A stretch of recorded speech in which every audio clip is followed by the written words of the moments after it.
warahmatullahi wabarakatuh. Halo, jumpa lagi di video terbaru channel Tim Story Dunia. Apa kabar semua? Semoga selalu dalam keadaan sehat dan bahagia. Amin. Baiklah, seperti biasa pertama kita akan membahas sekilas video yang lalu, di mana pada video sebelumnya kami membahas seorang wanita biasa yang bernama Camilla, yang dulunya dirinya merupakan kekasih gelap sang pangeran, yang sekarang berhasil menjadi permaisuri Inggris yang baru. Bagi yang belum sempat menontonnya, bisa dilihat di video sebelumnya ya. Dan untuk video kali ini, kami akan kembali membahas seorang ratu dari negeri yang pernah menjajah negara kita selama 350 tahun. Siapa lagi kalau bukan Kerajaan Belanda. Ratu yang kami bahas adalah Ratu Juliana yang terkenal begitu merakyat. Penasaran dengan kisahnya? Langsung saja yuk disimak cerita lengkapnya. Namun seperti biasa, bagi penikmat baru channel kami untuk like, subscribe, dan aktifkan lonceng notifikasi agar selalu mendapatkan informasi terbaru dari channel kami.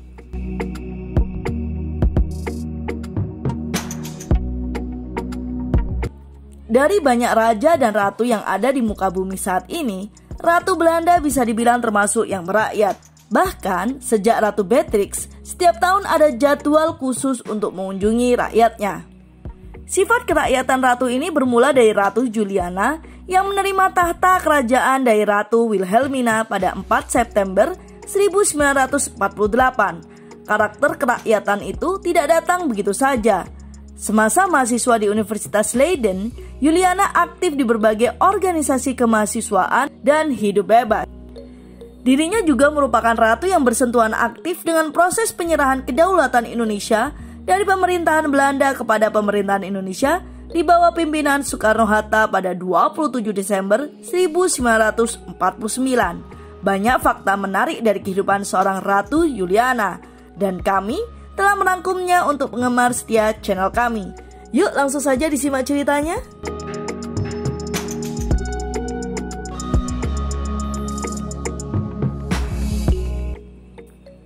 Bernama lengkap Juliana Louise Emma Mary Wilhelmina, Juliana lahir pada tanggal 30 April 1909 di Istana Noordeinde di Den Haag, dan satu-satunya putri Raja Belanda yang berkuasa, yakni Ratu Wilhelmina.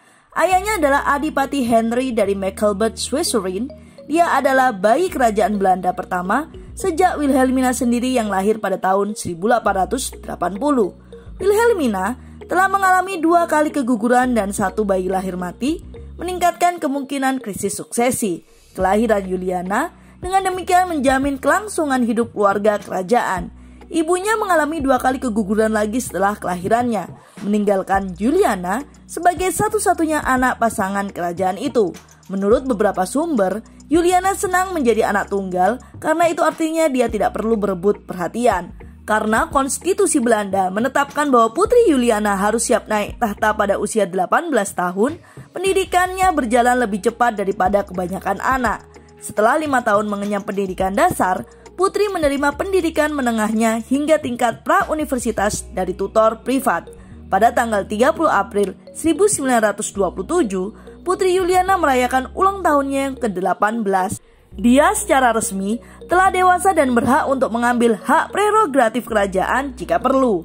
2 hari kemudian, ibunya menempatkan di Raad van State atau Dewan Negara. Di tahun yang sama, Putri mendaftar sebagai mahasiswa di Universitas Leiden, di mana ia juga bertemu Sultan Hamengkubuwono IX yang nantinya mereka menjadi teman akrab. Ini juga pernah kami singgung di video yang membahas kehidupan sang sultan.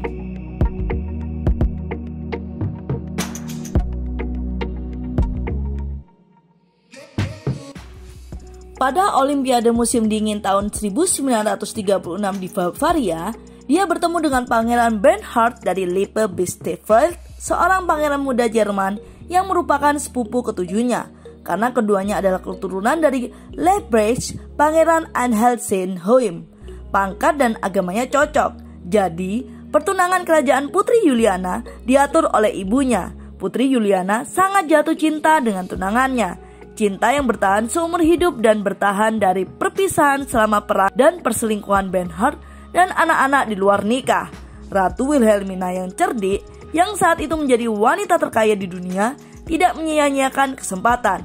Wilhelmina meminta pengacaranya membuat perjanjian pranikah yang merinci dengan tepat apa yang bisa dan tidak bisa dilakukan oleh pangeran kelahiran Jerman itu dan uang apa yang akan dia terima dari tanah kerajaan. Pertunangan pasangan itu diumumkan pada 8 September 1936. Pengumuman pernikahan membagi negara yang tidak mempercayai Jerman di bawah Adolf Hitler. Sebelum pernikahan, pada 24 November 1936, Pangeran Bernhard diberikan kewarganegaraan Belanda dan mengubah ejaan namanya dari Jerman menjadi Belanda. Mereka menikah di Den Haag pada 7 Januari 1937, tanggal di mana kakek nenek Putri Juliana, Raja William III dan Ratu Emma menikah 58 tahun sebelumnya. Upacara sipil diadakan di Balai Kota Den Haag dan pernikahan diberkati di Gereja Agung Saint Jacobskerk, juga terletak di Den Haag. Hadiah pernikahan adalah kapal pesiar kerajaan Piet Hein. Pasangan muda itu pindah ke istana Sloterdijk di Bern. Putri pertama dari 4 putri mereka, Putri Beatrix, lahir pada tanggal 31 Januari 1938, diikuti oleh Putri Irene pada tanggal 5 Agustus 1939.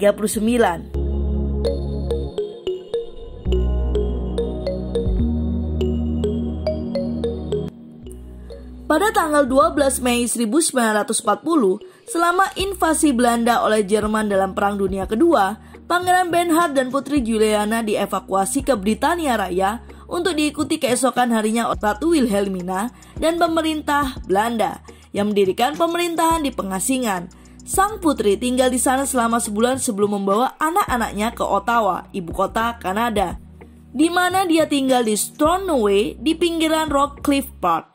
Ibu dan suaminya tetap tinggal di Inggris bersama pemerintah Belanda di pengasingan. Ketika anak ketiganya, Putri Margaret, lahir pada tanggal 19 Januari 1943, Gubernur Jenderal Lord Athlone mengabulkan persetujuan kerajaan untuk undang-undang khusus yang menyatakan kamar Putri Juliana di Rumah Sakit Sipil Ottawa sebagai ekstrateritorial agar bayi tersebut akan dimiliki Belanda secara eksklusif, bukan ganda kewarganegaraan.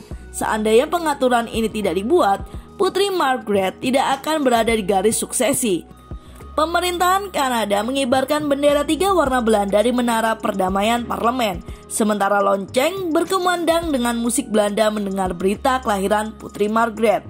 Pada tanggal 2 Mei 1945, Putri Juliana dikembalikan bersama ibunya ke tanah Belanda.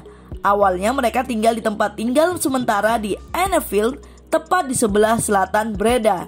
Juliana mengambil bagian dalam operasi bantuan pasca perang untuk orang-orang di bagian utara negara yang menderita kelaparan selama musim dingin kelaparan tahun 1944 hingga 1945 yang telah merenggut nyawa banyak orang sebangsanya. Dia sangat aktif sebagai Presiden Palang Merah Belanda dan bekerja erat dengan organisasi rekonstruksi nasional. Sikapnya yang membumi membuatnya sangat disayangi oleh rakyatnya, sehingga mayoritas orang Belanda akan segera menginginkan Ratu Wilhelmina turun tahta demi putrinya.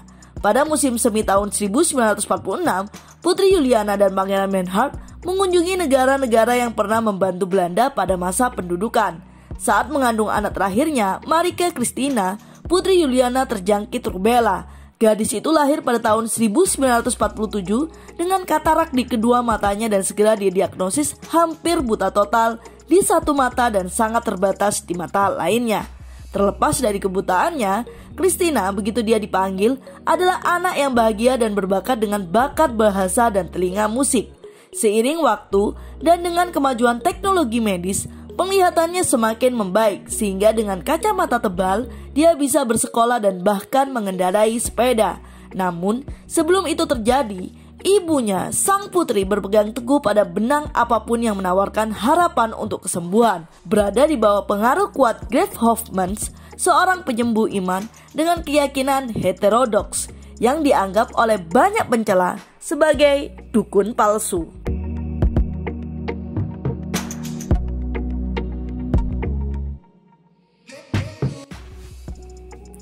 Kesehatan Wilhelmina yang semakin genting membuatnya semakin sulit menjalankan tugasnya. Juliana terpaksa mengambil alih sebagai bupati dari 14 Oktober hingga 1 Desember 1947.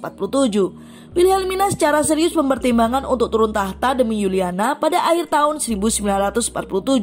Tetapi, Juliana mendesak ibunya untuk tetap berada agar dia dapat merayakan ulang tahun emasnya pada tahun 1948. Namun, Wilhelmina dipaksa oleh masalah kesehatan lebih lanjut untuk melepaskan tugas kerajaannya kepada Juliana sekali lagi pada tanggal 4 Mei 1948. Kemerdekaan Indonesia yang menempatkan lebih dari 150.000 tentara Belanda di sana sebagai kekuatan dekolonisasi dianggap sebagai bencana ekonomi bagi Belanda. Dengan hilangnya koloni yang berharga, Ratu mengumumkan niatnya untuk turun tahta. Melakukannya pada tanggal 4 September 1948. 2 hari kemudian dengan mata dunia tertuju padanya, Juliana dilantik menjadi Ratu Belanda selanjutnya.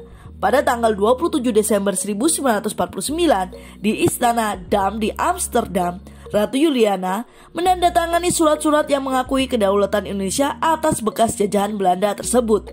Ia menjadi Hoofd der Unie atau Kepala Serikat Uni Belanda Indonesia yang berlangsung sejak 1949 hingga 1956. Setelahnya tentu saja Indonesia merdeka seutuhnya tanpa ada campur tangan lagi dari pihak Belanda.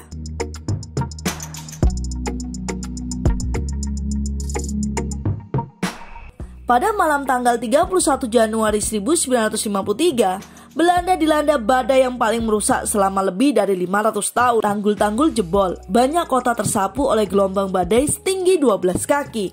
Lebih dari 1.800 orang tenggelam dan puluhan ribu orang terjebak oleh banjir. Mengenakan sepatu bot dan mantel tua, Ratu Juliana mengarungi air dan melewati lumpur yang dalam di seluruh daerah yang hancur untuk membawakan makanan dan pakaian bagi orang-orang yang putus asa, menunjukkan belas kasih dan kepedulian, meyakinkan orang-orang usahanya yang tak kenal lelah akan membuatnya disayangi secara permanen oleh warga Belanda. Dia sering tampil di depan umum dengan berpakaian seperti wanita Belanda biasa dan lebih suka dipanggil sebagai mevrouw atau bahasa Belanda untuk nyonya. Daripada gelar resminya yang mulia, dia juga mulai mengendarai sepeda untuk berolahraga dan mencari udara segar. Kesenangan Juliana akan suasana kebebasan jauh dari protokol istana tetap berlanjut saat ia menjadi Ratu Belanda. Maka, tak heran bila tingkahnya kerap menimbulkan kejadian lucu.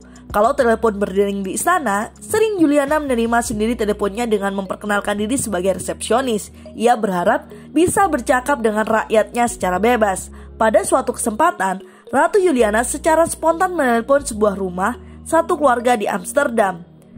Ketika gagang telepon di seberang sana diangkat, Ratu Juliana berkata, "Saya Juliana, Ratu Belanda. Bolehkah saya mampir ke rumah Anda?" Juliana melakukan semua itu untuk dapat dekat dengan rakyat biasa. Tak cuma itu, pada setiap hari ulang tahunnya, Ratu Juliana juga membuka pintu istana untuk menerima rakyatnya.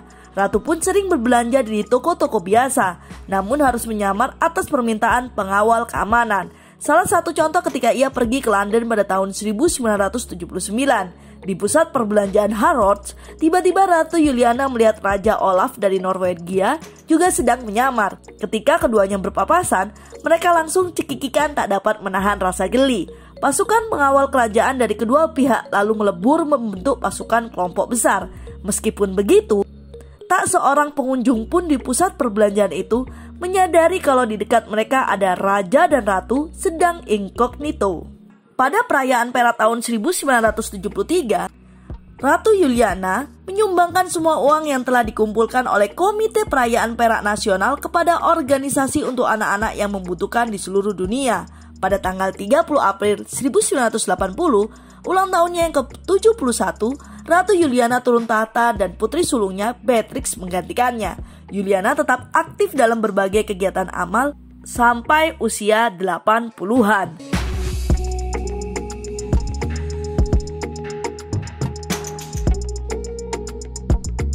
Sejak pertengahan 1990-an, kesehatan Juliana menurun dan dia juga menderita serangan demensia yang progresif. Juliana tidak muncul di depan umum setelah itu. Atas perintah dokter keluarga kerajaan, Juliana ditempatkan di bawah perawatan 24 jam. Pangeran Bernhard mengatakan dalam sebuah wawancara televisi pada tahun 2001 bahwa mantan ratu tidak lagi dapat mengenali keluarganya dan dia telah menderita penyakit Alzheimer selama beberapa tahun. Juliana meninggal dalam tidurnya pada tanggal 20 Maret 2004 pada usia 94 tahun. Di sana Sochik di-burn karena komplikasi radang paru-paru 70 tahun setelah neneknya, Ratu Emma. Dia dibalsem tidak seperti ibunya Wilhelmina yang memilih untuk tidak dibalsem. Dan pada tanggal 30 Maret 2004 dimakamkan di samping ibunya di brankas kerajaan di bawah Nieuwkerk di Delft. Suami Juliana, Pangeran Bernhard, meninggal sekitar 9 bulan kemudian dalam usia 93 tahun. Pada 1 Desember 2004 jenazahnya ditempatkan di sebelah jenazahnya. Pada tahun 2009, sebuah pameran potret Juliana dan benda-benda dari kehidupannya diadakan di Istana Heathrow untuk memperingati 100 tahun kelahirannya. Baiklah, itu adalah cerita singkat mengenai perjalanan hidup Ratu Juliana yang terkenal dengan sebutan Ratu Eropa dari golongan ningrat yang paling merakyat. Semoga video kami selalu dapat menjadi hiburan syarat akan informatif. Nantikan video terbaru lainnya di channel Tim Story Dunia.